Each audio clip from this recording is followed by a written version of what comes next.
प्रभु यीशु मसीह में आप सभी को नमस्कार मेरे प्रिय भाई और बहनों। परमेश्वर के वचन में फिर से एक बार आपका मैं स्वागत करता हूं। तो आज परमेश्वर का वचन प्रभु यीशु मसीह हमें क्या शिक्षा देते हैं, तो चलिए हम बाइबल में से देखते हैं। तो बाइबल में से आप निकाल लें मत्ती रचित सुसमाचार उसका 19 अध्याय उसका 29 पद में यहाँ पर क्या लिखा हुआ है। तो चलिए हम देखते हैं और पढ़ते हैं। 29 में लिखा है, और जिस किसी ने घरों या भाइयों या बहनों या पिता या माता या बाल बच्चों या खेतों को मेरे नाम के लिए छोड़ दिया है, उसको 100 गुना मिलेगा और वह अनंत जीवन का अधिकारी होगा। और देखो यहां पर सबसे बड़ी बात यह है कि अगर आप छोड़ते हैं, है ना, जैसे कि कुछ लोग जो है, मैं इसको और सरल भाषा में समझाना चाहूंगा कि कुछ लोग जो है जैसे कि बैंक में एफडी करते हैं, है ना, एफडी यानी कि छोड़ देते हैं पैसा, उसमें फिक्स कर देते हैं, ठीक है। तो यहां पर फिर उसके बाद वो कितना परसेंट हो जाता है, मेरे ख्याल से 6 साल में वो डबल होता है। तो 6 साल में डबल होता है। लेकिन यहां पर प्रभु यीशु मसीह क्या कह रहे हैं, यहां पे जस्ट लाइक वैसा ही है। यहां डबल उबल की बात नहीं, यहां 100 गुना की बात हो रही है। 100 गुना यानी कि 1 रुपया छोड़े हो तो 100 रुपया हो जाएगा, याद रखें, ठीक है। तो यहां पर प्रभु यीशु मसीह क्या कहते हैं, जिस किसी ने घरों को, यानी कि जो मेरे लिए अपने घर को छोड़ा है, ठीक है, अपने भाइयों और बहनों को छोड़ा है, या पिता या माता को छोड़ा है, या बाल बच्चों को या खेतों को मेरे नाम के लिए छोड़ दिया है, उसको 100 गुना मिलेगा और वह अनंत जीवन का अधिकारी होगा। डबल फायदा नहीं, 100% फायदा हो गया, डबल भी नहीं, 100% फायदा, यानी कि 100 गुना फायदा। और यहां पे आपको स्वर्ग का जीवन, अनंत जीवन का अधिकारी भी बनाया जाएगा। मैं आपको एक बात बता रहा हूं, आज हम क्या करते हैं मालूम है, जिससे प्यार करते हैं, जैसे कि जो अभी ट्रेंड में चल रहा है जो रिश्ता, जैसे हम गर्लफ्रेंड बॉयफ्रेंड बोलते हैं या फिर प्रेम प्रेमिका बोलते हैं, जैसे कि लैला मजनू का जो प्यार था, तो ऐसे ही लोग आज प्रेम करते हैं। ये उदाहरण दे रहा हूं मैं तो, और एकदम सिंपल उदाहरण और सिंपल कर देता हूं मैं कि स्कूल में एक लड़का पढ़ रहा है, ठीक है, स्कूल में एक लड़का पढ़ रहा है और वो लड़का बहुत ही बदमाश है, दुष्ट है, ठीक है। वो हर किसी को मारता है, पीटता है, हर किसी का सामान को वो चोरी कर लेता है। तो वो लड़का जो है, मैं आपको बता रहा हूं कि वो लड़का इतना बदमाश है कि आप सोच भी नहीं सकते। वो आपके साइकिल का टायर गायब कर देगा, पंचर कर देगा, ठीक है। लेकिन एक दिन क्या होता है, वो स्कूल आता है और एक फिर नया साल शुरू होता है और एक नई लड़की आती है, और आते आते क्या है, वो उधर से मस्ती करते करते आते रहता है, किसी को पीट करके, है ना, किसी को पीट करके आते रहता है।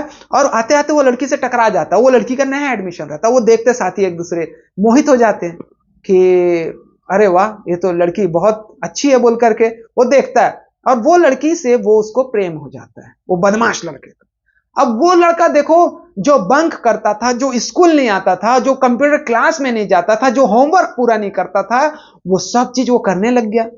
वो पूरा स्कूल आता है हर महीना उसी के लिए, वो लड़की के लिए, वो देखता है, उससे बात करता है, वो अपना होमवर्क भी करता था और वो लड़की का होमवर्क भी कर देता है।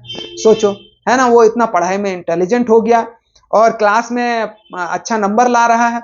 वो किसी से अब लड़ाई झगड़ा नहीं करता है, सबका हेल्प करता है, और वो क्या करता है, मतलब टीचर का बात भी मानता है। तो इस प्रकार से क्या है कि आज वो लड़का अपने जीवन में परिवर्तन ला लिया। क्या कारण था, क्या कारण था कि उसने अपने जीवन में परिवर्तन लाया और वो सब चीज छोड़ दिया। प्रेम, ये प्यार जो है ना, प्यार में इतनी ताकत होती है कि बदमाश से बदमाश या दुष्ट से दुष्ट इंसान को भी वो पिघला देता है। प्यार एक ऐसा एसिड है, एक ऐसा लिक्विड है कि उसमें हर चीज गलने की शक्ति रखता है, गलाने की शक्ति रखता है प्यार, प्रेम। तो क्या प्रभु यीशु मसीह का प्रेम, आप प्रभु यीशु मसीह का प्रेम में उतना दम नहीं है क्या कि आप अपने, जैसे कि बहुत सारे लोग क्या कर रहे हैं, आज छोड़ रहे हैं अपने परिवार को, अपने घरों को छोड़ दे रहे हैं प्रभु यीशु मसीह की शिक्षा को पाने के लिए, हाँ, प्रभु यीशु मसीह को ग्रहण करने के लिए। कुछ लोग अपने बच्चे को छोड़ दे रहे हैं, कुछ लोग अपने परिवार को छोड़ दे रहे हैं, बुजुर्ग लोग अपने बच्चे को छोड़ दे रहे हैं क्योंकि उनके माता पिता भगा दे रहे हैं, तू यीशु को ग्रहण करेगी तो चले जाए यहां से। वो बेचारे बुजुर्ग लोग अपना परिवार छोड़ करके प्रभु यीशु मसीह के खोज में या प्रभु यीशु मसीह को मानने वालों के साथ रहते हैं। कुछ लोग अपने खेत को छोड़ दे रहे हैं, क्योंकि देखो अब भाई भाई में लड़ाई झगड़ा हो गया, ठीक है, अब भाई बोल रहा है मेरे को पूरा बंटवारा चाहिए, मेरे को ज्यादा चाहिए, तू तो कुछ नहीं करता था, ऐसा वैसा लड़ाई झगड़ा कर रहे हैं। लेकिन एक भाई जो है उसमें से यीशु मसीह को प्यार करता है, तो वो बोलेगा मैं प्रभु यीशु मसीह के लिए अपने खेत को छोड़ देता हूं और मैं तेरे से लड़ाई झगड़ा नहीं करूंगा मेरे भाई, ये ले, ये खेत भी तू रख, मेरे पास यीशु का शांति है, मैं उसी से ही अपना जीवन बिता लूंगा। तो ये होता है यीशु के नाम से खेत छोड़ना। ये होता है कि अपने यीशु के लिए बच्चों को छोड़ देना, जो बुजुर्ग माता पिता अलग हो गए हैं। अब ये भी होता है कि कुछ पत्नियां जो है यीशु को ग्रहण कर लेती हैं, लेकिन पति नहीं कर पाता है, और पति नहीं कर पाता है और पति बोलता है कि तू यीशु को नहीं छोड़ेगी तो मेरे साथ नहीं रह सकती, चल भाग यहां से। तो वो भाग जाती है, वो कहां जाएगी, उसको भगा देता है, मैं यीशु को नहीं छोड़ सकती, मैं तुझे छोड़ सकती हूं, कोई बात नहीं।